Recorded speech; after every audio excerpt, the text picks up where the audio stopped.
भद्रावती शहरातील फेरीलँड विद्यालयात आनंद मेळ्याअंतर्गत फूड फेस्टिवलचे आयोजन करण्यात आले।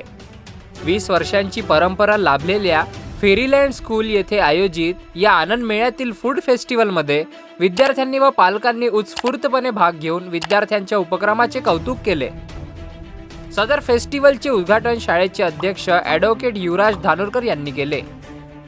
यावेळी सचिव व प्राचार्या वर्षा धानोरकर, उपप्राचार्या अर्चना धोटे, व्यवस्थापक कुमुद पोईंकर व शिक्षकेतर कर्मचारी उपस्थित होते। विद्यार्थ्यांना शिक्षणाशिवाय अवांतर विषयाचे ज्ञान मिळावे यासाठी सदर उपक्रमाचे आयोजन करण्यात आले। या उपक्रमाअंतर्गत शाळेतील विद्यार्थ्यांनी विविध खाद्यपदार्थांचे स्टॉल लावले। या खाद्यपदार्थांचा उपस्थितांनी आस्वाद घेतला। उपक्रमाला यशस्वी करण्यासाठी शाळेतील शिक्षक तथा शिक्षकेतर कर्मचाऱ्यांनी सहकार्य केले।